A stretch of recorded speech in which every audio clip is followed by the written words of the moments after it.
Okay, so that was also pretty good.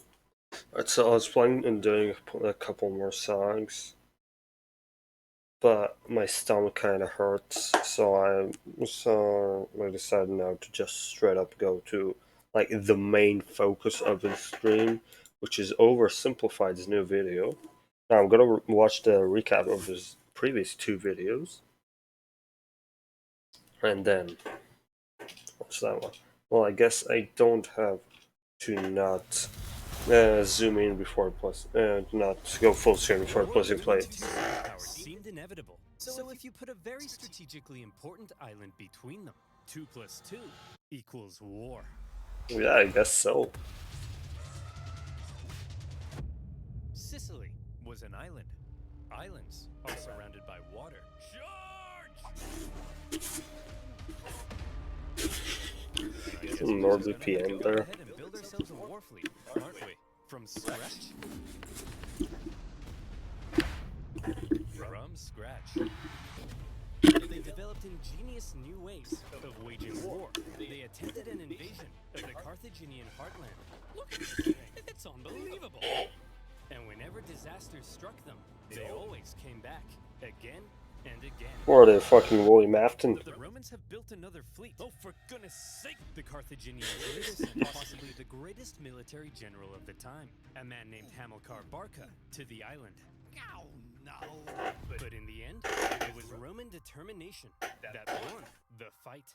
I just don't care! And you have to pay us 2,200 talents of silver over the next 20 years. Ay, caramba! That will cripple us! One day, Carthage will have its revenge! My beautiful son! You are vengeance!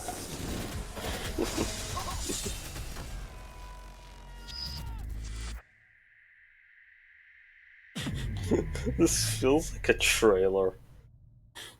Stupid chickens! That genuinely feels like a movie trailer. Alright, so anyways. It took him like a year, I think. Yeah, his last video was a year ago, like before these three. And these two already got 5 from 5. Hold on, what? This video Oh, was who made knows? possible. These two already got more than 5 million views in 6 days. By NordVPN. Click merch store for some new character pins, the last remaining bucket plushies, and even a calendar. And I'm not What? done yet. Calendar and YouTube's. To bring you an exclusive YouTube's go and Alright. buy it. Hey, what are you still doing here? I said go and buy it now. Yeah, no, I can't. All right. Alright, let me just do something.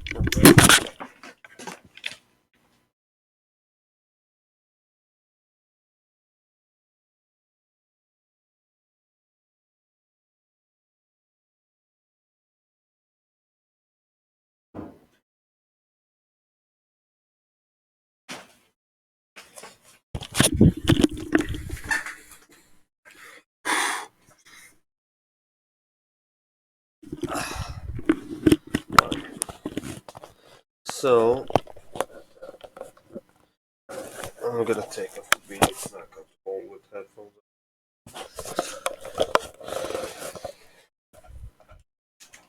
So, Sika Carthage. 241 BCE, immediately after the First Punic War. All right. Our beloved mercenaries. Let's hear it. Okay. Thank you one and all for your hard work fighting in the First Punic War. Maybe try it a little harder, but this isn't the finger-pointing convention. I know you all have one thing on your minds. Hey, when are we all getting paid? Remember you lost your... Okay. Jim, why don't you tell them? I'm not telling them, you tell them. Ugh. Look, you're not getting paid. Okay, he's dead. Punic War and owe the Romans a ton of reparations. Of course we can't pay you in full. He's dead. Yeah, told you. Hey, mercenaries to the ground? Come on, fellas. Will killing us really make you feel better about Yes. money? Yes. Way to go, sir. Shut up, Jim. You're fired. I guess that makes two of us. Huh?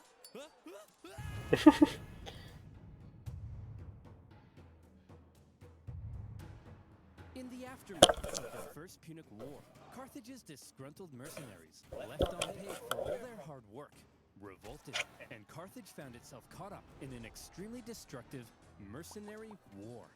The panicked Carthaginians hired more mercenaries to fight the mercenaries they couldn't afford to pay, and Carthage came dangerously close to collapse. All the while, across the water, there was Rome. Ha! Look at those morons! We just kicked their ass in the First Punic War, and now their own mercenaries are revolting. Yeah, wait, First Punic War? You mean there's going to be a second one? And everyone's taking advantage of this situation? So almost certainly, yes. The Romans did, in fact, take advantage of the situation. Amongst the chaos, rebels on the Carthaginian island of Sardinia sent out a cry for help to Rome. Hot diggity dog, said the Romans. That's free real estate. And so in they went. Whoa, whoa, whoa. That's our island. Get the hell off. Hey, they requested our help. We're simply helping. Oh, no, you don't. Look, we're sending our own army to deal with the rebels, okay? But just to be clear, we're not trying to start a fight with you, so, don't declare war on us or anything. War? We surrender! Great. And as part of the peace treaty, we get to keep these islands. No! The Carthaginians were hopping mad. As if their humiliating loss in the First Punic War wasn't bad enough, the Romans now took advantage of their mercenary problem and stole their islands. This shocking land grab was pretty hard to justify, even by Roman standards. Additionally, the Romans now demanded Carthage pay them even more money on top of what was already owed. If Rome was trying to make Carthage as mad as possible, they were doing a fantastic Well, I job. guess so. The seeds of a second Punic War were being sown, and they were being watered with Carthaginian tears. Resentment in Carthage only continued to grow. Eventually, Carthage solved their mercenary problem thanks to Carthaginian military genius and hero of the First Punic War, Hamilcar Barca. He sorted those naughty mercenaries out with some good old-fashioned atrocities, and the destructive mercenary war was over. Still, all was not well in Carthage. Mere decades ago, they were the top dogs in the Western Mediterranean. Now, after the crushing defeat in the First Punic War and a huge bill to pay the Romans, Carthage was well and truly under Rome's thumb. What on earth were they supposed to do? If they wanted any chance at regaining their former strength, there was one thing they needed now, more than anything: money. But as long as they owed Rome $1 zillion, there was nothing they could do. Fortunately for them, amongst their ranks, there was one big hunk of a man with one big clump of a brain. Me, Hamilcar Barca. Yes. Wait, why do you all have the exact same voice? I have it too. That's right. Hero of the First Punic War. Dude, I love when his videos, like the characters in the videos, is so self-aware sometimes. So stupid. Greatest general alive, and the poster above my bed. Hamilcar Barca had an idea. All right, we need money. Face reveal. One word for you: Spain. An area filled with lucrative silver mines, from which the silver would flow like a river, and our pockets would be stuffed, like Tony's mother at a buffet. Hey! What? Here's my proposal. You send me with an army to Spain. I'll expand our territory, get those silver mines up and running, and we'll be able to pay the Romans back in no time. Okay. Just to check, you're not secretly raising the money to go on a bloodthirsty revenge spree against Rome, are you? Because we can't afford that. Hanno, my dear, I'm simply going to pay them back. Not literally, actually. That wasn't reassuring. Bitter about their loss in the First Punic War, as Hamilcar Barca, 98% of his brain matter had been reallocated to thoughts of revenge. He was also fed up with the Carthaginian politicians for what he Like a deemed ton. cowardly betrayal when they surrendered at the end of the last war. And so for Hamilcar, going to Spain meant being able to act independently from the weak Carthaginian government, building his own strength, and then perhaps somewhere down the line, revenge. However, he wasn't going to perhaps somewhere down the line, Oh, revenge. okay. However, he wasn't going to Spain by himself. Hannibal? Yes, father? Would you like to come with me to build an empire in Spain? Oh boy, would I! Barbara, mind if I take our 9-year-old son with me? I want to implant an intense hatred of Rome in him and prepare him for a great campaign of vengeance. Just try not to traumatize him, dear. No promises. A young boy would accompany his father, watching, learning. Boy, you see that city over there? Yes, father? That is Rome. Do you know what we do to Romans? No, father. We hate them, Hannibal. We hate them with every fiber of our being. Father, can't I just play with my Digimons? No, son. They took everything from us. Our land, our wealth. This is so cinematic. Those animals. I'll tear them limb from limb. I'll burn their pathetic city to the ground. Dad? I'm a bit so proud. Keep going. I'll slaughter their people. I'll cut off their faces and wear them as masks. After taking Hannibal to the temple of Punic and having him swear an oath never to be a friend of Rome, off dad and son went for a lovely beach holiday in Spain. But Spain was already inhabited by many tribespeople, and when Hamilcar suddenly showed up in their territory, they were like, "Hey, who the hell are you? What are you doing here? I'm teaching my son how to become a warrior like me." Aw, well that's sweet. Well then, little guy, let's see what you got. Good boy. Holy. What about a cutscene? Guys, this is an urgent crisis. I want ads right now. Already inhabited by many tribespeople, and when Hamilcar suddenly Okay, I live in Israel, and I still want this war to end already. Just want a hostage deal and our army out of there. Please end that war already.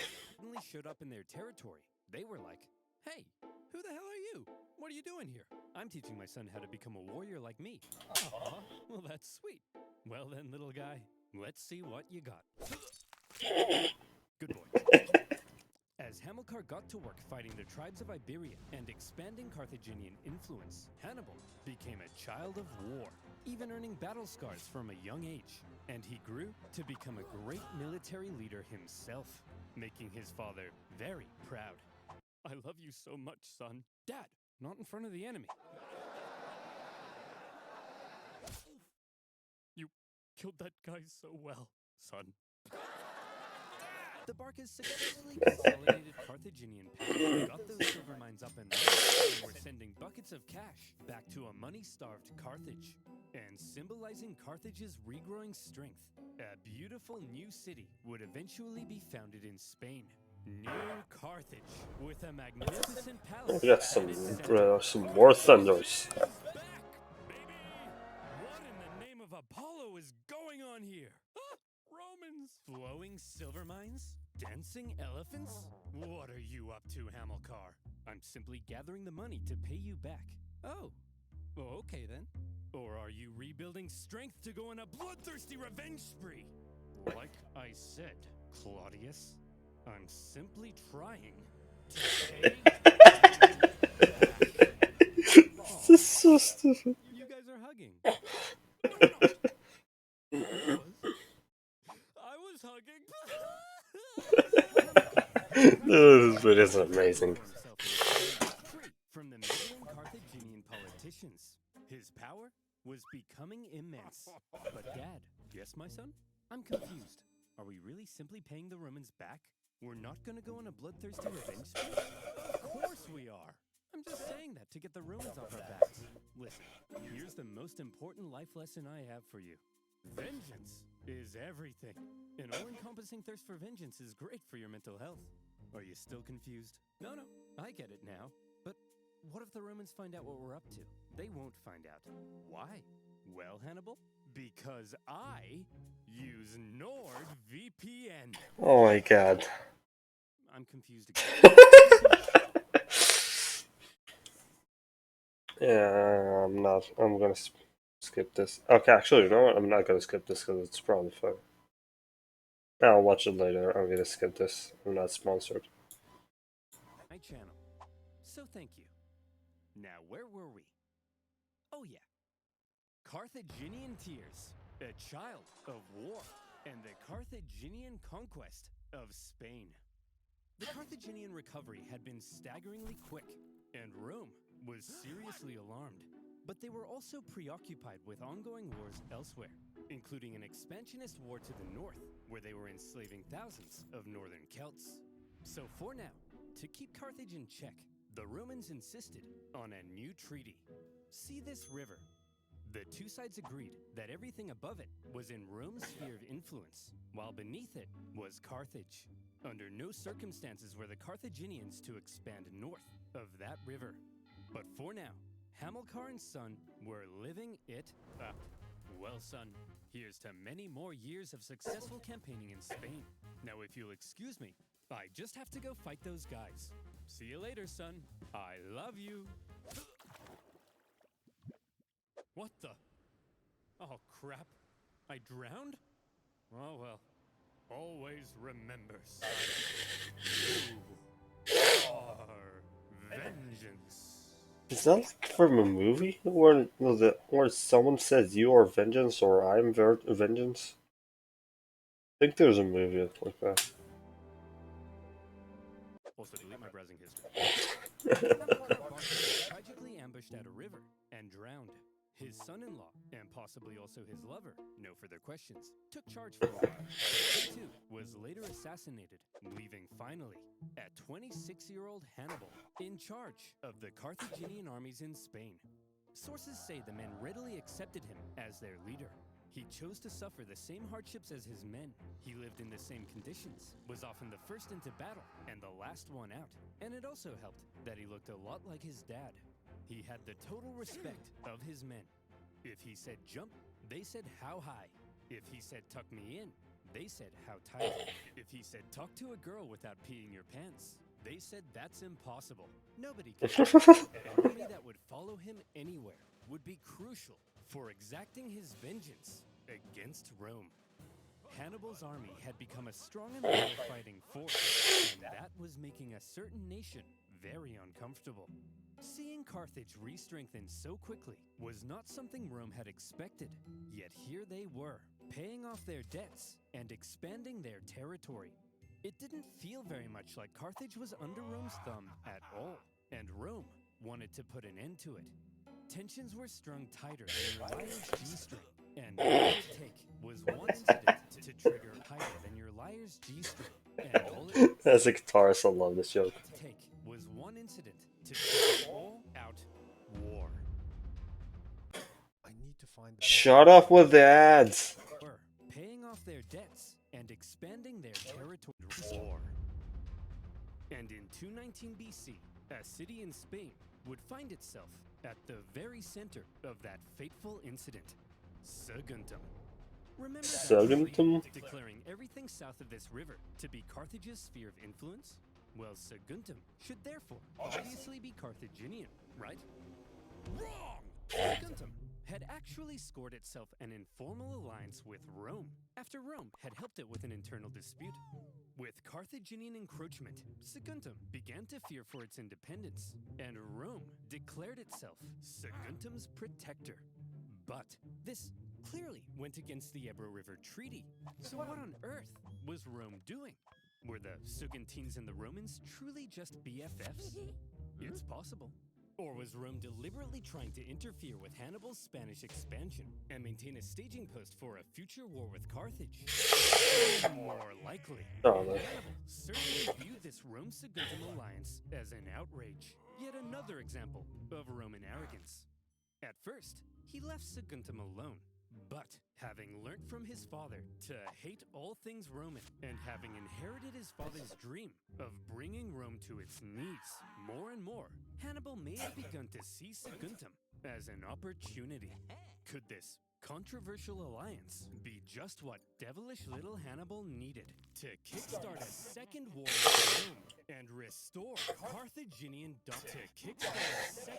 with Rome and restore Carthaginian dominance? It's even possible that Rome we're also using Saguntum. I don't think you could hear that thunder. So and kick him out of Spain. And to go to Hannibal, right? So they could go and kick him out of Spain. And as the two giants began gearing up for round two, the poor people of Saguntum had no idea that they were about to be crushed in the collision. Your alliance with Saguntum is an insult, and we won't stand for it. They're our friends, Hannibal, and if you lay a finger on them, it'll be an act of war. Yeah, Hannibal, back the hell off. War, eh? I was thinking I might just besiege their city and massacre their people. I hope you do, Hannibal. Find out what happens. Yeah, we hope you do, Hannibal. Wait, what? Maybe I will. Go ahead. Kill them all. Okay then. Fine. Okay, guess I'll do just that. Consul, we look forward to it. Consul, you're gonna protect us though, right, Consul? Consul! Yeah, they're dead. Oh, I've never heard so many down nows at the same time. Also, I always thought that sounded like Palpatine saying that. Consul! Oh no! To top it all off, when the Spanish people made the Oh, that's actually a very similar flag to Spain's flag. Carthaginian territory, enough was enough. In an action that was guaranteed to provoke the Romans into war, Hannibal besieged the city. The siege of Saguntum lasted 8 cruel months before Hannibal broke through the city defenses and turned Saguntum into a killing field. It was a massacre. What the hell? Tell me I didn't just catch you massacring our friends, the Sugantese. Well, Consul, if you like the Sugantese so much, perhaps you should sug on these nuts. Hearing word of the attack on Saguntum, Rome was understandably in an uproar, and all eyes were now fixated on what would happen next, as Rome sent a delegation to Carthage, led by one of the most highly esteemed Roman senators, Fabius Maximus. He demanded an answer for Hannibal's sins. All right, listen up, scum. You've got a rogue general in Spain attacking a Roman ally. What are we supposed to do about it? Well, there shouldn't have even been a Roman ally in Spain. You're the aggressor here. Hand Hannibal over to us as a criminal, so we can punish him severely. No, yes, no, no. Look, I hold in the folds of my toga both peace and war. Which one should I let drop? Whichever one you want. Then I choose.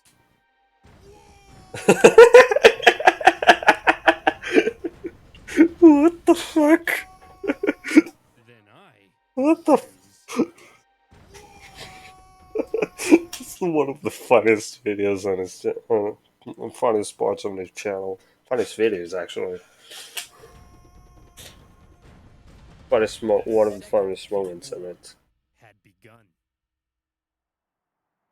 Pack it I up. thought the video was gonna end here in like part 2. It was gonna start like right after that. Boys, we've But got there's 10 more We minutes. already destroyed these clowns once, and we were the underdogs. Now we're the overdogs? Hot dogs. Exactly. This is gonna be we're the overdogs? Hot dogs. Exactly. This is gonna be easy. Here's the plan. Consul Longus, you take your army and sail straight for Carthage. Burn that city to the ground. And Consul Scipio, you just head on over to Iberia and make sure this Hannibal guy doesn't do anything crazy. I mean, what's he gonna do? Cross the Alps? Yes, probably. We're going to what? Cross the Alps. We're going to what? I just told you, Hannibal will freeze to death. Trust me, Jerome. The Romans are expecting us to fight the same way we did last time. Passively, taking no initiative. They think it's gonna be easy. So this time, we have to be aggressive. We have to go on the attack. It sickens me to say this, but this time, we have to be a little more Roman. You mean we're gonna take poops and baths together? But I'm insecure about my hairy legs. No! This time, we're gonna take the fight to them. Think about it. Rome thinks they're simply going to invade us and win the war. So when they suddenly find themselves being invaded from the north, they'll freak out. Like Tony's mother, when the buffet runs out. I got to admit, it's actually kind of genius. And my hairy legs will insulate me from the cold. The spirit, Hannibal, you have my sword, and my spear, and my legs. Hannibal's Poor guy. a daring Poor guy, operation man. to surprise the Romans was a bold but risky strategy. If it paid off, he could catch the Romans with their pants down, but he could also end up losing a ton of men and supplies in the hostile mountain conditions. Nevertheless, in 218 BC, with a fire in his eyes and some vengeance in his belly, Hannibal brought his force of almost 100,000 men across the Ebro River. They spent months on the road, trekking through the cold, hostile mountain conditions. And when they finally reached the other side, they said, "Hooray! We did it! We crossed the Alps." No, those were the Pyrenees. Those are the Alps.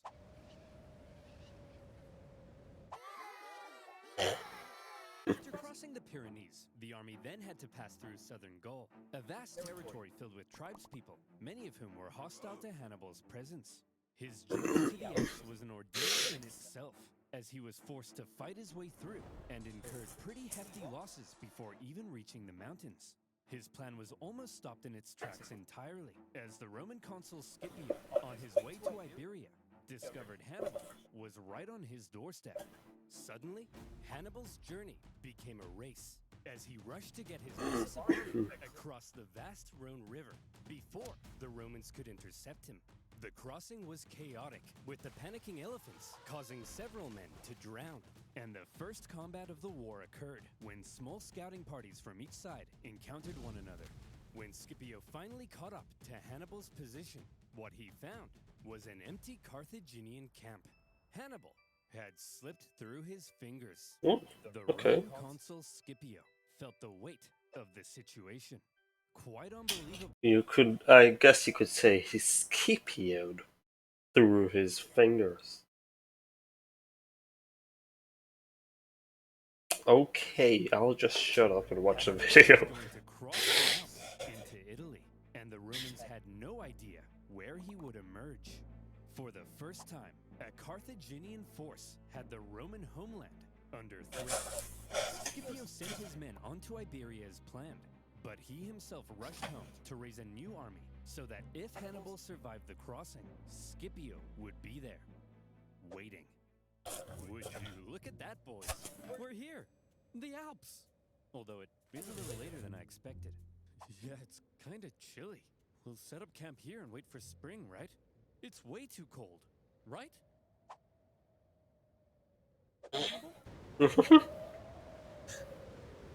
Hannibal's famous crossing of the Alps was brutal. It was already autumn, and the men suffered terribly. It was cold. Men would fall off the sides of icy cliffs. They starved. They fell off the sides of icy cliffs. Some sources say they had to eat their pack animals and would finish off dying comrades in order to take their clothes for extra warmth. And then they would fall off the sides of icy cliffs. Imagine an army of 50,000 men with all of their horses, supplies, and 37 elephants trying to navigate the most hostile mountain range in Europe. And it wasn't just nature that they were up against. Tribespeople lived in the mountains, and they couldn't believe what they were seeing. A tribe approached Hannibal and said, "Hey man, geez, that's some nice armor. What is that, gold? Man, I'd really like that armor. Hey boss, they've got food as well. Shut up, be cool. Hey, why don't you let us guide you through this narrow gorge? We're not gonna kill you or nothing. Just walk right on through there. We're not gonna kill you. It's just right this way. We're not gonna kill you." Hannibal's army were forced to fight their way through the gorge as massive boulders rained down on them from above. Some clever reorganization of his line helped them survive, and they were able to fend off the opportunistic tribes. But losses from the constant attacks were heavy. As the journey continued, men who went over the sides would get stuck on the ice sheets below and had to make a grisly choice between starving to death or just getting it over with. When the deeply demoralized army reached the summit and rested for a couple days, Hannibal tried to lift their spirits with a rousing speech. "Look, men, down there, it's Rome. These plains stretching out in front of you are bountiful with food to eat, and Romans to kill. Move, Bessie! Look! You have just climbed the walls of Rome! The hard part is over. From here on out, it's all downhill, and nobody else will die. Except for them. The rest of us here, no one dies. Probably not. Starting now. Okay, let's go. Oh, for goodness sake! As it turned out, the descent was as deadly as the way up, with the cold really starting to set in. The path became even more narrow, and at one point, the men spent 3 days in the freezing cold, repairing a collapsed road. When they finally reached the bottom, Hannibal said, "Look, guys, we did it!" Well, I thought it went really well. When Hannibal left Spain, he had about 100,000 men. By the time he reached the Italian plains, his numbers had dwindled to about 26,000. He was now caught in enemy territory, without a supply line or source of reinforcements. And any elephants who had survived to this point were almost certainly traumatized. So what on earth was Hannibal up to? This supposed military genius had just led a starving and weakened army right into enemy territory. Any modern general who lost half their men to mountains would be immediately fired and possibly even depantsed on live TV. Here's the thing. While Hannibal may not have planned on losing quite so many men, he had almost certainly expected considerable losses, and he always had a plan. Sorry. Need men? Northern Italy was full of men. Big, burly Celtic men. All the men Hannibal would ever need to beat off Rome. These Celts were filled with resentment, having only recently been conquered by Rome. Hannibal hoped to be seen as a liberator, convince the Celts to cut ties with Rome, and instead join him in crushing Rome. That way, he could gain a source of reinforcements and supplies right in Rome's backyard. But sir, in order to win the loyalty of the Celts, we would need to make a seriously favorable impression on them. How do we get them to like us? Kill them. One of Hannibal's first actions in Italy was to obliterate a nearby tribe who wouldn't join him. This sent a clear message to all the other tribes. It was his wrath they should fear, not Rome's. The realization that a Carthaginian army had just invaded them must have been shocking for the Romans. But when they looked at this ragtag group broken by the Alps, they couldn't have felt very intimidated. However, Hannibal was now in Italy, and he was about to embark on one of the most astonishing military campaigns in all of human history. The Romans may not have known it yet, but there was now a monster loose in their territory, and he was vying for Roman blood. Okay, then that's the end of part 1. So now we got part 2. This video was made possible by 60% YouTube's beef. What? Too late. Don't make me mention it a third time, or I'll you know what. What the fuck? Crossing of the Alps, and he was now in Italy. With Hannibal's arrival, the Roman consul Scipio hit the ground running.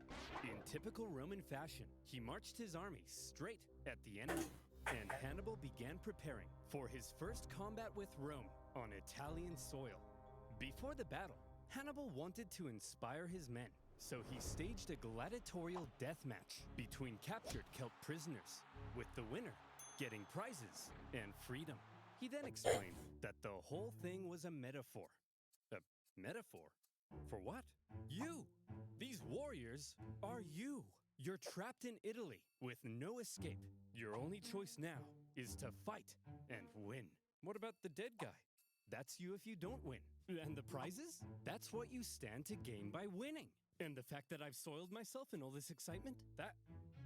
No, that's not part of the metaphor. Okay. Hannibal also smashed in the head of a goat. Again, for inspiration. Okay.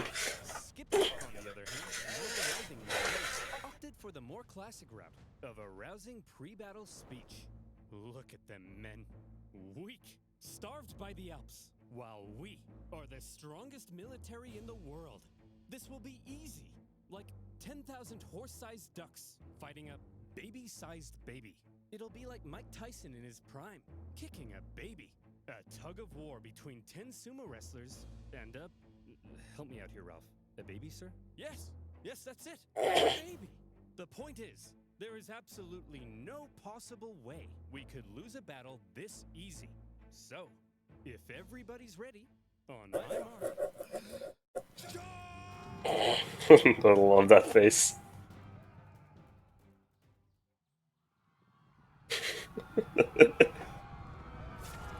The Battle of Ticinus was over almost as soon as it had begun, as the Romans found themselves completely outmatched by Hannibal's famed lightning-fast Numidian cavalry, a key element in Hannibal's devastating double envelopment tactics. In the chaos, Scipio was wounded. Thankfully, according to some ancient writers, his handsome 17-year-old son, Scipio the Younger, Was it anime? Like supposedly saved the his father, and in the process, earned himself a lot of daddy's kisses. The Romans ended up fleeing the area, destroying the bridge behind them as they went. For a nation so overtly confident in victory, believing Hannibal to be an easy kill, the Romans found themselves running away with their tail between their legs. It was humiliating. And you know who thought so as well? The Celts. They began flocking to Hannibal's side, just as he had hoped. Even Celtic troops fighting for Rome in the Roman camp began to reconsider. Man, I'm thinking we should try to join Hannibal. I hear you. Maybe we should bring him a gift. What do you think he'd like? Oh, I know. Hey, Hannibal. We want to join your side, and we brought you a present. Roman's head. For me? I hope it's Roman heads. Oh, please. Oh, please be Roman heads. Told you. How did you know? Running away from Hannibal was humiliating enough, but having dozens of Romans beheaded in the night, now that's embarrassing. Ticinus had been a relatively small battle, but the psychological impact it had early on was huge, and it was only just a taste of what Hannibal was capable of. Despite the shocking initial loss, however, Rome still didn't seem to understand the danger posed by the monster now loose in their territory. The Senate was full of excuses. It's those traitorous Celts. That's why we lost. Yeah, and it was a cavalry battle. Wait until Hannibal faces our almighty legions. And our consul was bald. Once he faces our other fully follicled consul, then he'll really pee his pants. That other consul, Longus, had been in the south all this time, preparing to invade Africa. He had seen some success, even capturing Malta. But then he heard the news. Hannibal's in Italy? And I'm being ordered home? But I was gonna be the big boy. I was gonna invade Carthage and win the war. Well, you can be a big boy at home. No! Does somebody need a nap, sir? No! No! And so Longus brought his army on the long journey north. When he arrived in the area to decisively neutralize Hannibal, the two consuls joined their forces together, creating a double consular army. But the two consuls weren't exactly on the same page. Having a nice rest there, old man? I'm wounded, Longus. Pathetic. You don't understand. He's more dangerous than we thought. Maybe for you. Whoops. Listen, we can't just march straight at him like we normally do. We need to train our men through the winter, and we'll try again in spring. Sorry, I don't take advice from a bowling ball. Hey, I'll kick your ass, Longus. Any day now. I'm coming. Just you wait. Oh, Scipio, you feeble old man. Was apparently What the hell was that scream? with Hannibal, while Longus, couldn't wait to give Hannibal a swirly. So who? Longus. Scipio was apparently quite cautious after his recent encounter with Hannibal, while Longus, typically Roman, couldn't wait to give Hannibal a swirly. So who would get their way? Well, when two consuls joined their forces, it turned out the Romans had an interesting system in place. They would each take turns being the one in charge. Consul 1 would lead one day, then Consul 2 the next.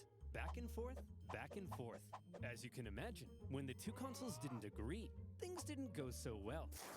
In this case, due to Scipio's injury, Longus Let me get a probably view. more command than normal. Hannibal had Celtic spies in the Roman camp. He fully understood the Roman system and Longus's hot-headed nature, and he knew he could exploit it. For goodness sake, What's wrong, sir? I'm trying to order some pizza, but I keep getting fed all these personalized ads about being a hothead. I'm not a hothead, am I? No, sir. Look at this. Butt insurance? Who would buy butt insurance? That sounds really good. It seems like a lot of data brokers have collected data on you. They could sell that data to Hannibal. What? But don't worry, because you can get rid of that data with Incognito. Incogni. Yeah. I've been getting at you for. Yeah. Wait, what? Don't worry, because you Incogni. Hooray! I've been getting at you for some time to protect your personal data online. But you're an anomaly, aren't you? You didn't do it, did you? Typical. And now would you look at that? Tons of data brokers have collected a heck of a lot of your personal data and might sell. Oh, I gotta skip this one. Oh yeah. Roman heads, a double consular army, and a hothead. Hannibal needed to keep smashing the Romans in battle in order to maintain the loyalty of the Celts, and so he was eager to fight another battle. The combined Roman force possibly outnumbered him, so he carefully crafted a clever trap, and he made sure to spring it while Longus was still in charge. The plan began with his army getting an early night's sleep. All right, boys, time for lights out. Sorry, but we got a big day ahead of us. Tomorrow, we're gonna massacre the Romans. Dream of revenge. Gorzog, send out. What the hell? Hannibal's The hell? cavalry made their way over to the Roman camp, arriving just before dawn. Hey, Romans! Wakey, wakey! What's going on? Hey, Longus, your butt smells like a butt. It does not! Scipio, awaken the troops. Longus, these playground insults are clearly meant to lure you out. Well, it's working. Send out the troops. Longus, it's clearly a trap, and I'm falling for it. Send out the troops. Hey, guys, wake up. You're heading out for battle. What? But we haven't had breakfast. We're skipping breakfast! I don't think you can do that. As the Romans hurried out of camp, the Numidians began luring them back to the Carthaginian camp, where these gentle angels were just awakening from their slumber. Eat up, boys. We're having pancakes. While the Carthaginians were enjoying their hearty breakfast, the starving Romans were still on their way. Hurry up! We have to catch those Numidians. Hey, why have you stopped marching? Longus, there's a freezing river in front of us. Well, get your gluteus maximus in the water! All right, boys. Time to lather up. This oil will insulate you from the cold. It also smells like lavender. There's the Carthaginian camp. Get ready to fight, men. Sir? I think the water from the river is beginning to ice over. I can't move. Oh, I'm sorry. You thought war would be fun? Sitting around a nice hot campfire playing Truth or Dare with your friends? Welcome to the real world! Who do you like? Sharon? Ew! Look, guys, the Romans are here. Having perfectly orchestrated events so that his enemy was cold, tired, and hungry, while his men were well rested and covered in oil. When the two sides engaged one another, the Romans were in no condition to fight. And the cherry on top, the previous night, Hannibal had sent out an elite force of men led by his brother to go and hide behind a bush. They suddenly sprung out, encircling the exhausted Romans, who were then cut to pieces. Once again, Hannibal's superior cavalry and double envelopment tactics had flummoxed the Romans. But the key word at Trebia was control. Hannibal used his intel on the enemy and the environment of the battlefield to carefully control the conditions of battle, creating lots of little advantages for himself that paved the way to success. And concealing troops for an ambush? All of these things are what make Hannibal the genius he's remembered as today. As for Longus, he managed to escape the battlefield with a small number of troops. Disgraced, he didn't want the Senate to find out what had happened, and he began obscuring communications back to Rome. Longus, where have you been? We've been looking for you. Nowhere in particular. Longus, 30,000 men are missing. Do you know where they are? They're taking a bath. Taking a bath. All in a bath. Also, 30,000 men. That is a lot of people. Aurora Borealis? Borealis? Oh, well, that's my consul ship over. Good luck with Hannibal. Bye! Had been a disaster for the Romans. And as even more Celts began flocking to Hannibal, Rome largely lost its control over Cisalpine Gaul. In Rome, complacency turned to alarm. Hannibal had outwitted them on their own soil and inflicted a costly defeat. But with that, Scipio and Longus' terms as consul were over. They were replaced with two new consuls, Servilius and Flaminius. The Romans may now have begun to realize the trouble they were in. This guy looks like an anime character or something. Or like, yeah. And the genius Hannibal had shown in invading Italy. The Romans had expected to be the ones controlling this war. Remember, they thought they were going to invade Carthage. Now their plans lay in ruins, and they were levying 11 new legions to deal with the threat. Hannibal had completely redefined the war. But Hannibal had a little problem of his own. Things had gone well so far, but the Celts were notoriously fickle, and Hannibal needed to ensure he maintained their alliance and his base of support in Italy. Any Celts he captured fighting for Rome, he treated extremely well and allowed them to return to their homes.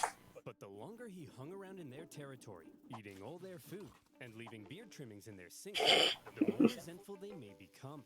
They wanted to go south and plunder some Roman booty, and Hannibal also hoped to sway Rome's other Italian allies in the south to his side.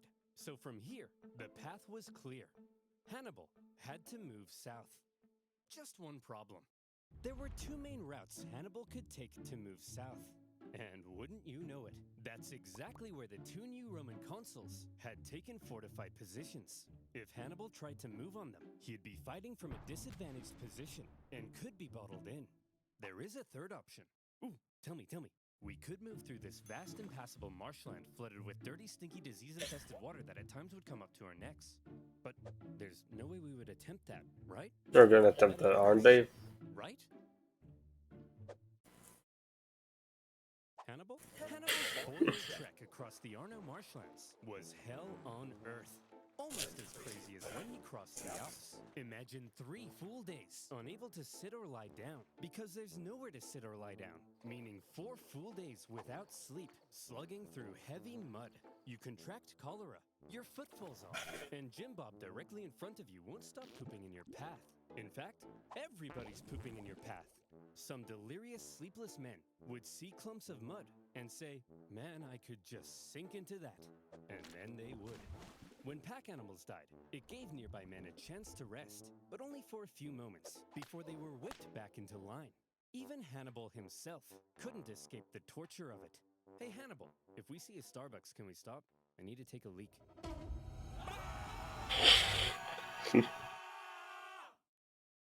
What? Geez, Hannibal, looks like you picked up a nasty eye infection. Normally for this sort of thing, we just wash it out with some clean water. But as you can see, water everywhere, but it's full of Jim Bob's poop. No worries, Doc. I'll just take care of it myself. That'll be $3,000. Hannibal and his army emerged from the swamp. Okay. That's a good joke. He had just managed to slip 50,000 men right past the Romans into rich Etrurian lands, where he could replenish his supplies, and his Celt allies could go crazy, securing Roman loot and booty. Oh, it's that guy. Villages went up in flames. One Roman One of the consul first Punic War videos.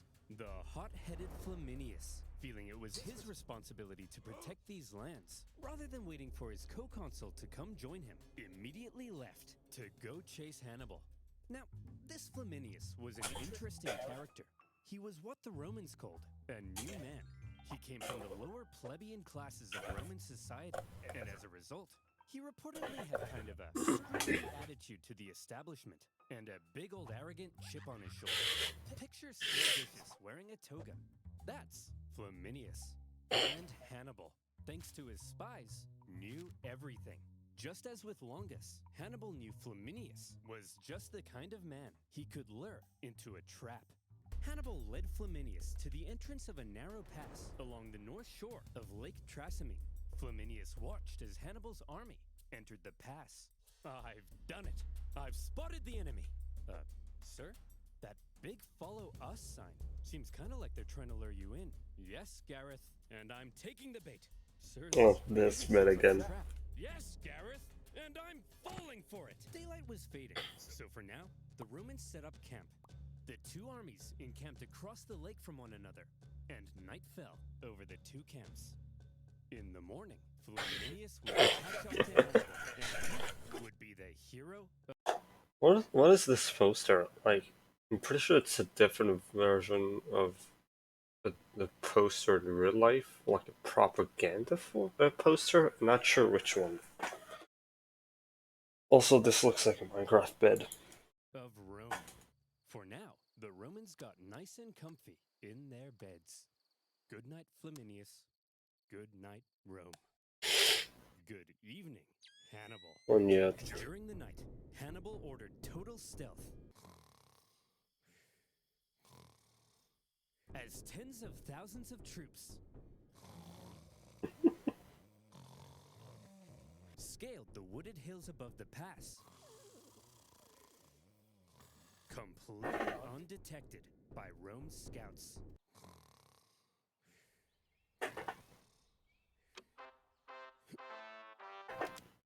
Let's go, girls. Flaminius took off across the lake shore to try to catch Hannibal.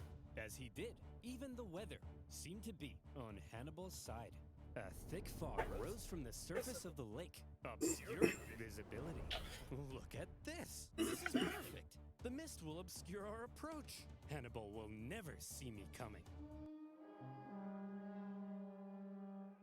That sounded real weird. Does it sound like 50,000 Carthaginians are charging down the hill towards us? You mean 50,000 Carthaginians are charging right into my trap? The Romans found themselves completely hemmed in on all sides. With zero visibility in the fog, the fighting was terrifying and chaotic. Troops were pushed into the lake in their heavy armor, where they were either cut down or drowned. And Flaminius, who likely stood out like a sore thumb in his consul attire, caught the attention of one Celt warrior, with his head possibly swirling with thoughts of how the Romans had decimated his homeland. According to the ancient This is so cinematic. took his chance. Please tell me you killed him. Holy shit, that was awesome. That was fucking awesome. 3-hour-long massacre. 15,000 Romans were killed, and an equal number captured. An entire army completely wiped out, along with their consul. During the battle, the Roman vanguard had managed to break through at the front and climbed the hill above the fog. When the mist cleared, what they saw was a blood-red lake and a sea of Roman bodies. What the fuck? Worse yet, when the other Holy Romans sent shit. cavalry to try to aid Flaminius's doomed legions, they too were caught and defeated. A double disaster.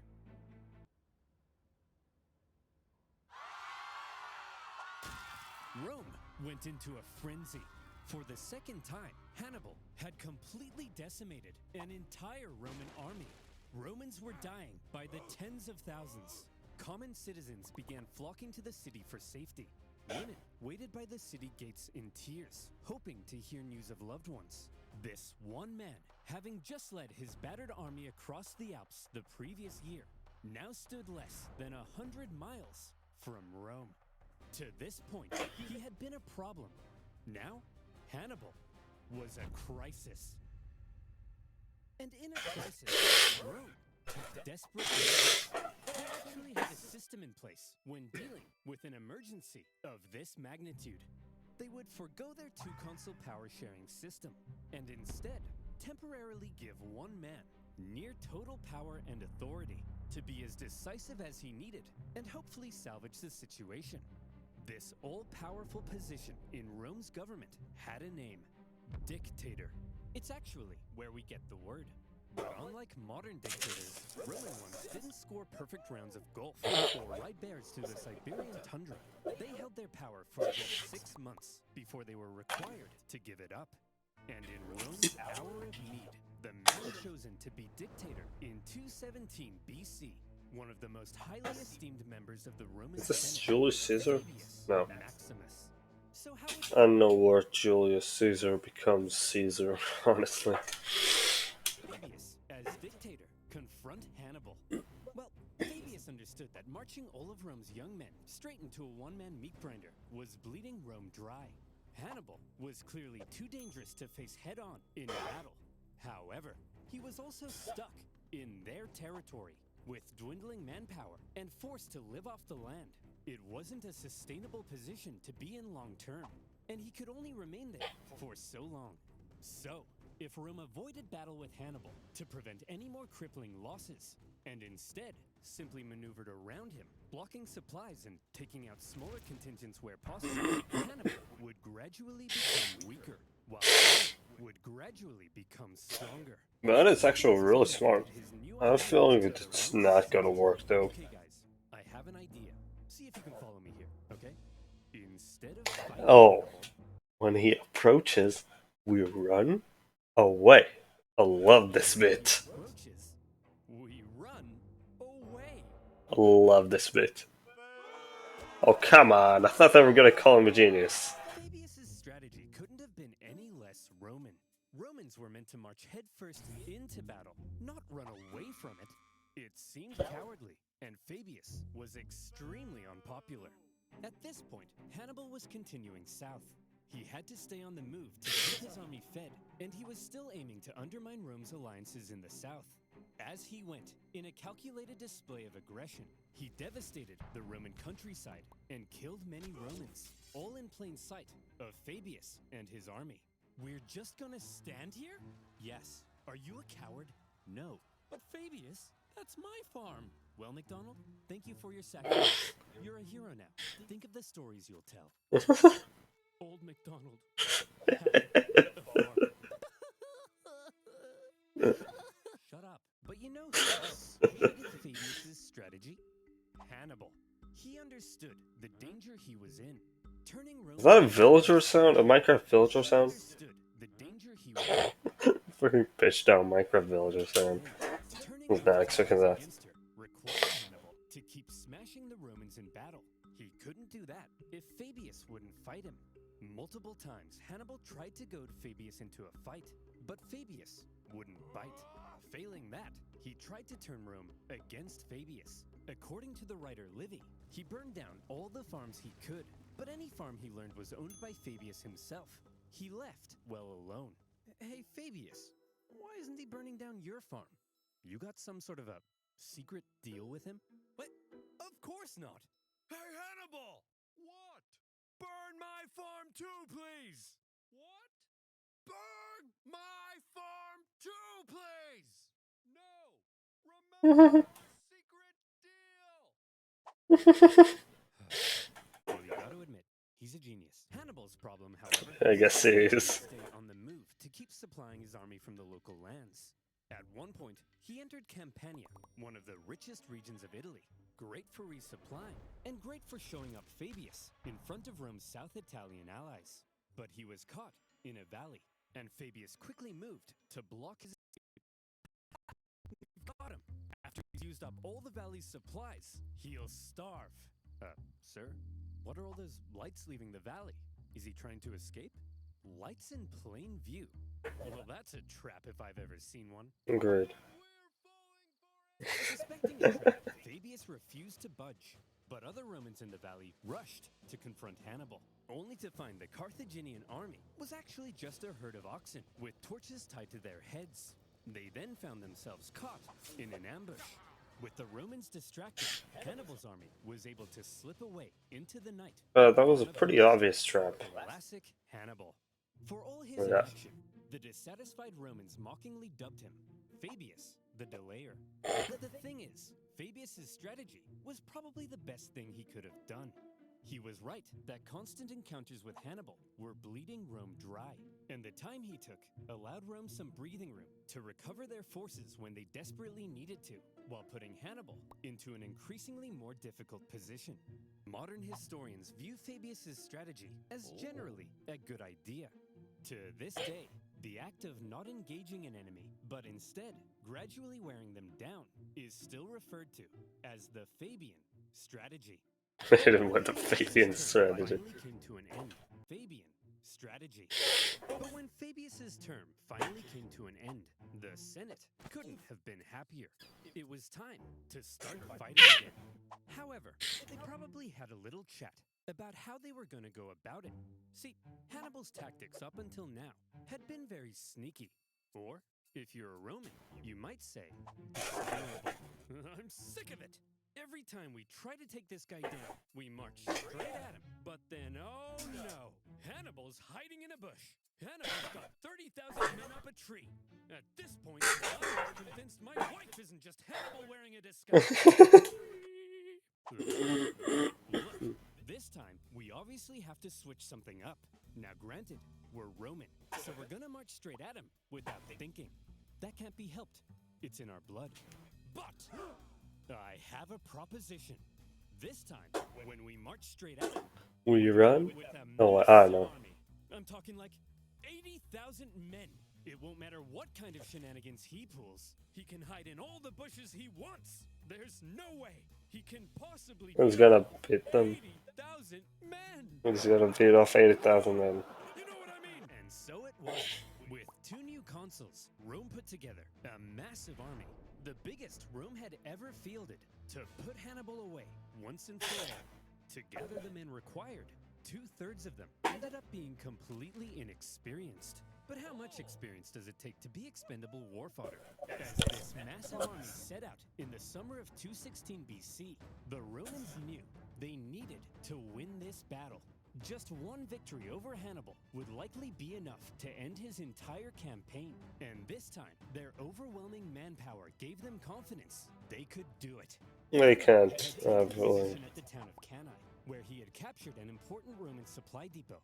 With Fabius gone, Hannibal knew a battle was likely coming, and he was eager to fight it on his terms. But when his men looked out at the Roman camp, they couldn't Holy believe shit, what that's they were big. seeing. That army's huge! There's no way we can possibly beat off all these men. How are we gonna beat off all these men? You know what I mean. Just watch Hannibal. Hannibal is then said to have replied, Gisco, my friend, don't worry. There may be a lot of them, but amongst their ranks, there's not a single man named Gisco. This joke was apparently so funny that his officers began to laugh and laugh. And when his men in the camp heard the laughter, they were like, hey, they're laughing. I guess that means we're gonna win the battle. Yippee! That's actually As pretty for smart. the Romans, the consuls were another pair Okay. between an inexperienced hothead and a wise scholar. Although the main historian from this era is good friends with Paulus's family, so take that with a grain of salt.